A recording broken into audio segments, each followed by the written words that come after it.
দেখাও আরেকবার ভালো করে।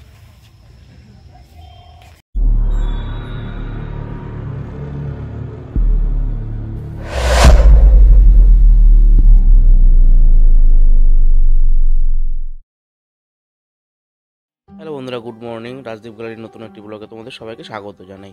সকাল সকাল এত সকালে টিকিট কেটে ট্রেনে করে কোথায় যাচ্ছি, তো তার জন্য তোমাদের পুরো ব্লগটা দেখতে হবে প্রথম থেকে শেষ পর্যন্ত। তো ওই দিন সকালবেলা হঠাৎ করে প্ল্যান হলো ঘুরতে যাব। তো আমি, মা, ভাই আর মৌ সবাই মিলে যাচ্ছি কোথায়, তো সেটার জন্যই পুরো ব্লগটা আজকে সারাদিন তোমাদের শেয়ার করব। তো তাড়াতাড়ি করে ভিডিও করতে করতে হঠাৎ করে দেখি ট্রেনও ঢুকে গেছিলো। তো ট্রেনের মধ্যে উঠে সেরকম একটা ভিড় ছিল না, ফাঁকাই ছিল, অত সকালের ট্রেন তো। তো বলতে বলতে আমরা দমদম প্ল্যাটফর্মে নেমে ওভারব্রিজ থেকে চলে গেলাম মেট্রো লাইনের টিকিট কাটার জন্য। সকালবেলা যে মেট্রোর এত ভিড় হয় তা ধারণা ছিল না। আর এতগুলো কাউন্টার, দেখো একটা কাউন্টারও খোলা নেই মেট্রোর, সব কটা কাউন্টার বন্ধ, একটাই কাউন্টার খোলা। তো টিকিট কেটে আমরা উপরে চলে আসলাম মেট্রো করে যাওয়ার জন্য। তো তখনও ওয়েট করছিলাম কখন আসবে মেট্রোটা। তো বলতে বলতে মেট্রো আমাদের সামনে এসে রেডি। এখন কখন গেট খুলবে আর আমরা কখন বেরোবো তখন। তো গেট খুলে ভেতরে ঢুকেও পড়লাম আর মেট্রোটা আমাদের ছেড়েও দিল। এসের পরে নেমে আবার যেখানে নামবো সেখান জায়গায় নেমে গেলাম। তো কোথায় নামলাম এটা তোমাদের মধ্যে সবার মধ্যে একটা কিউরিয়াসিটি যে কোথায় যাচ্ছি কোথায় যাচ্ছি। তো বন্ধুরা, আমরা চলে এসেছি দক্ষিণেশ্বরে মায়ের মন্দিরে মা কালীর দর্শন করতে। অনেক দিন ধরে ইচ্ছা ছিল দক্ষিণেশ্বরে যাব দক্ষিণেশ্বরে যাব, তো কিছুতেই হয়ে উঠছিল না, যে টাইমের জন্য এই কারণ সেই কারণ। মানে সত্যি কথা বলতে যতক্ষণ না মা টানে ততক্ষণ পর্যন্ত যাওয়া যায় না। তো আমরা প্ল্যাটফর্ম থেকে নেমে সোজা স্কাইওয়াকতে চলে আসলাম মায়ের মেন মন্দিরে। আর মন্দিরে ঢোকার সাথে সাথে তোমরা দেখতে পাচ্ছ এই সাইডে এত সুন্দর মূর্তিটা করা, দেখলে চোখ জুড়িয়ে যায়। তো আমি যেখানেই যাই মোটামুটি ট্র্যাক স্যুট পরেই যাই। ট্র্যাক স্যুট পরে এসেছিলাম কারণ অনেক যতবারই দক্ষিণেশ্বরে এসেছি এর মধ্যে আমি কখনো স্নান করিনি, ঠান্ডার জন্য হোক বা কোনো কারণে হোক। তো আজকের প্ল্যান ছিল যে স্নান করবোই আজকে এখানে।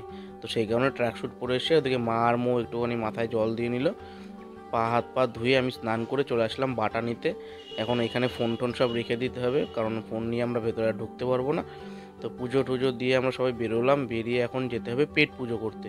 তো এখান থেকে দেখতে পাচ্ছ মন্দিরটা এত সুন্দর লাগে, সত্যি কথা দেখলে পরে চোখ জুড়িয়ে যায়। তো এখান থেকে মন্দিরের মেন গেট থেকে আমরা বেরিয়ে চলে আসলাম সাইডের নিরামিষ কচুরির দোকানে। তো কে কী খাবে সেই নিয়ে একটু আলোচনা হতে হতে যাই হোক ঠিক হলো, মা খাবে কচুরি, আমি আর ভাই খাবো ছোলে বাটুরে, আর মৌ খাবে ধোসা। তো তার জন্য ওয়েট করতে করতে আমাদের সামনে চলে আসলো লুচি তরকারি মার, আর আমার আর ভাইয়ের ছোলে বাটুরে, কিন্তু মৌর তখনও ধোসা এসে পৌঁছায়নি। তাই বলতে বলতে চলে এসছে মৌর ধোসা। আর বন্ধুরা সত্যি কথা বলতে এখানে এত পরিমাণে দাম নেয় তা ধারণার বাইরে। মানে প্রপার কলকাতাতে গেলেও একটা জিনিসের এত দাম থাকে না। তো কিছু করার নেই, সকালবেলা খেতে হবে। খাওয়া দাওয়া করে এখন আমরা যাচ্ছি লঞ্চ ঘাটের দিকে। লঞ্চ ঘাটের দিকে যেতে যেতে তা মা বললো কি সকাল সকাল একটু চা খাবি, তা আমি আর মা এখান থেকে চা খেয়ে নিলাম। এই দিদির দোকানের চা সত্যি খুব টেস্ট ছিল। এমনি বলতে গেলে কলকাতার দিকে চা খুব টেস্টি থাকে ভালো ভালো দোকানে। তো তাড়াতাড়ি করে চা খেয়ে আমরা টিকিট কাটলাম। এদিকে সবাই তাড়া দিচ্ছিল যে তাড়াতাড়ি আসো আসো, নাহলে এক্ষুনি লঞ্চ ছেড়ে দেবে। বলতে বলতে লঞ্চ ঢুকছিল, তো সেই মুহূর্তে আর এখানে উপর থেকে ভিডিও করিনি, দৌড়ে দৌড়ে কারণ লঞ্চে উঠলাম। আর জলগুলো কি সুন্দর লাগছে দেখতে, আর বোট একদম আস্তে আস্তে চলছিল। তো দক্ষিণেশ্বর থেকে বেলুড় মঠে আসতে প্রায় ম্যাক্স 30 থেকে 45 মিনিট টাইম লাগে। তো আমরা বোট থেকে নেমে বেলুড় মঠের মেন মন্দিরের উদ্দেশ্যে আসছিলাম। আর এই মন্দিরের ভেতরে পুরো ফোন অফ করে রাখতে হবে, ভিডিও আর করতে পারবো না। তো ঢোকার সময়ও লেখা থাকে ওখানে কিপ সাইলেন্ট বা ফটোগ্রাফি করা যাবে না। তো মন্দির দর্শন করে আমরা বেরিয়ে মন্দিরের প্রসাদের জন্য টিকিট কেটে নিলাম মাথা পিছু 30 টাকা করে।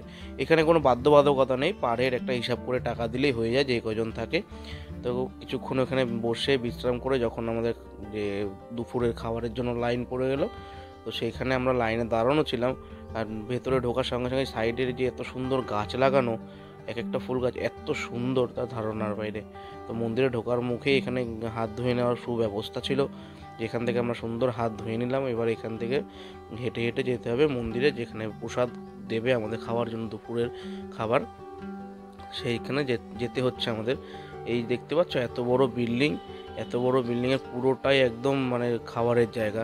এক এক সময় এক এক সাইড দিয়ে হয়, আগে আমরা ওদিক দিয়ে ঢুকতাম, এখন এখান থেকে নতুন সিস্টেম চালু হয়েছে। আর এখানে ঢুকেই দেখতে পাবা কিছুক্ষণের মধ্যে যে বসার সিস্টেমটা এত সুন্দর, মানে সামনে প্লেট রাখা আর যেই থালাটা উল্টো করে দেওয়া, মানে বসার সিস্টেমের উপরে। আর এখানে মোটামুটি একসাথে কত লোক খাওয়া যাবে তা গুণে শেষ করা যাবে না। ঠিক আছে, তো আমরা ফাইনালি বসে পড়লাম খেতে, আর চলে আসলো খিচুড়ি আর তরকারি, আর শেষে দেবে পায়েস। খিচুড়িটা সত্যি যে কোনো মন্দিরের খিচুড়ির টেস্টটাই যেন অন্যরকম থাকে, ওরকম টেস্ট কেন জানি না বাড়িতে আর হয় না। তো আমরা খাওয়া দাওয়া করে বেরিয়ে হাত ধুয়ে মেন গেটের বাইরে চলে আসলাম। এখন তাড়াতাড়ি করে বাড়ি যেতে হবে, তো চলো তাড়াতাড়ি করে বাড়ি যাই। বাড়ি যাওয়ার আসার পথে আর ভিডিও করা হয়নি, কারণ তখন ফোনেও চার্জ ছিল না, ফোন সুইচ অফ হয়ে গেছিলো। আর বাড়ি এসে ফোন চার্জে দিয়ে আবার বেরিয়ে পড়লাম ঘুরতে। না কোথায় ঘুরতে যাব, সুধীরের নার্সারি, যেখানে ভিডিও আগেও করা ছিল। তো ওনার কন্ট্যাক্ট নাম্বার আর ডেসক্রিপশানে সব আমি দিয়ে দেবো। এখানে এই আম গাছটার দাম নাকি 12,000 টাকা, আর এক একটা আমের দাম নাকি প্রায় 3.5 লাখ টাকা করে। তো জানি না বন্ধুরা কোনটা সত্যি কোনটা মিথ্যে, উনি যেরকমভাবে বলছিল আমরা সেইভাবে শুনছিলাম। এখানে প্রচুর ভ্যারাইটিস ফুলের গাছ ছিল। তারপরে তোমরা জানো আগেও এখানে এসেছিলাম কমলালেবুর বাগানের জন্য। তো কিছুক্ষণ পরে কমলালেবুর বাগানেও আমরা যাব। কমলালেবু বাগানে যাওয়ার জন্য 10 টাকা করে টিকিট কেটে নিতে হচ্ছে, কিন্তু এই ব্যবস্থাটা না আগে ছিল না, আগে ফ্রিতেই নিয়ে যেত, এখন হঠাৎ করে আবার টিকিটের ব্যবস্থা করেছে। তো মৌ এখান থেকে একটা ফুল গাছ কিনলো, খুব শখের ফুল গাছ। তো এই বলতে বলতে উনি আমাদের নিয়ে এসছে নার্সারিতে ঢোকার সঙ্গে সঙ্গে যেখানে আর কি কমলালেবুর গাছটা ছিল, তো সেইখানে দেখতে পাচ্ছ সবেদা, কিছু লম্বা সবেদা ছিল যেগুলোর নাম থাই সবেদা, কিছু গোল সবেদা ছিল। আমি যখনই আসি সবেদাগুলো ওরকমই দেখি, পাকেও না আর খাওয়াও হয় না। তো উনি বলতে বলতে আমাদের ডেকে নিয়ে গেল মেন কমলালেবুর গাছের বাগানের উদ্দেশ্যে। তো বলছে যে তোমরা খুব দেরি করে এসছো, অক্টোবর নভেম্বরে আসলে গাছে আরও ফল দেখা যায়। তো উনি একটা মোড়ে কমলালেবু পেড়ে দিল। কিন্তু বন্ধুরা সত্যি কথা বলতে এখানে তো ফলন না কমলালেবু, কিন্তু সেরকম না টক না, যথেষ্ট মিষ্টি। হ্যাঁ, খোসাটা একটু মোটা, কিন্তু খেতে খুব ভালো, খাওয়াতে কোনো অসুবিধা নেই। যে অন্যান্য সময় যে কমলালেবু অন্য জায়গায় হলে টক হয়, ভালো হয় না, সেরকম কোনো ব্যাপার নেই। তো উনি এখানে আমাদের আম গাছগুলো দেখাচ্ছিল, আর বলছিল এই আম গাছে যদি আম ধরে তো দেখবা কীরকম ফলন হয়, শুধু আমের পাতা দেখা যাবে না, শুধু আমই দেখা যাবে গাছে। তো তার জন্য ওয়েট করতে হবে। তো সেই জন্য ভিডিওটা তোমরা অবশ্যই পাবা, তো কিছুদিন ওয়েট করতে হবে তার জন্য।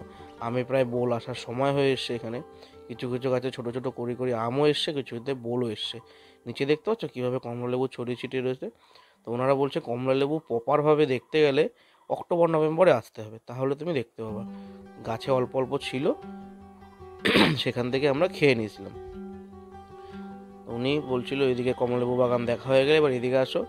এই যে এটা কি একটা বেশ সবেদা গাছ, যেই সবেদা গাছে নাকি কালারিং পাতা হয়, তার নামটা আমার ঠিক মনে নেই। তোমাদের যদি কেউ নাম জানা থাকে তোমরা কমেন্ট বক্সে অবশ্যই কমেন্ট করো। এদিকে কিছু আম গাছে বোলও চলে এসছে। এই গাছটা কি আমি জানি না, উনি কি নাম বলছিল মনেও নেই। এত গাছের নাম ওনারাই মনে রাখতে পারে, আমাদের ঠিক মনে থাকে না। তো বলতে বলতে আরও ভেতরের দিকে নিয়ে যাচ্ছিলো, এক একটা গাছ এক এক রকম। এই যে ওই যে তোমার কাঁঠাল গাছটা দেখাচ্ছিল, এই কাঁঠাল গাছটা নাকি ইঁচড় খাওয়ার জন্য, মানে কাঁঠাল পাকবে না তার আগেই খেয়ে নিতে হবে, পাকলে নাকি আর ভালো লাগে না খেতে। তো এক একটা সুন্দর এই গাছের ডেসক্রিপশানগুলো দেখে এত ভালো লাগছিল, উনি বোঝাচ্ছিলেন আমাদের। বলতে বলতে ওই বাগান ঘুরে নিয়ে চলে এসছে মুসম্বি লেবুর বাগানে। তো এক একটা মুসম্বি লেবুর সাইজ দেখেছো, মোটামুটি 2-3 গ্লাস রস হবে এরকম সাইজের এক একটা মুসম্বি। আর এদিকে তো 3 ভাই বোন 4 ভাই বোন সব এক জায়গায় একটা বোটার মধ্যে হয়েছে। এটা নাকি ভিয়েতনামের মুসম্বি লেবু, কারণ একটা মুসম্বি লেবু থেকে নাকি 2-3 গ্লাস পর্যন্ত রস হয়। সেইভাবে ওনার কাছ থেকে যারা নিয়ে যায় তারা বিক্রি করার জন্য নিয়ে যায়। পুরো বাগান ঘুরে দেখতে দেখতে পুরো বাগানটা একদম মানে 1000-100 রকমের গাছ, যে গাছগুলো উনি আমাদের ঘুরিয়ে ঘুরিয়ে দেখাচ্ছিল। তো বলছে এখন মোটামুটি হয়ে গেছে গাছ, কিন্তু আরও ভালো হবে, ফলনটা হবে। আমরা চাচ্ছিলাম যে কদবেল খাওয়ার জন্য, কিন্তু কদবেল শেষ হয়ে গেছে, এখন আর কদবেল নেই। এই আম গাছ থেকে আম, আর এই যে গাছটা, এই গাছটা হচ্ছে নাকি সুইট নিম্বু। আমরা এই সুইট নিম্বু গাছ থেকে কিছু লেবু ছিঁড়লাম, ছিঁড়ে খেলাম। সত্যি বন্ধুরা লেবু হলে কেবে অতীব টেস্ট, খোসার জন্য কোনো প্রবলেম নেই। তো আজকের ভিডিওটা এই পর্যন্তই, দেখা হচ্ছে তোমাদের নেক্সট পরের ব্লগে। আর এই নার্সারির ফোন নাম্বার আমি তোমাদের ডেসক্রিপশন বক্সে দিয়ে দেবো। তো টাটা।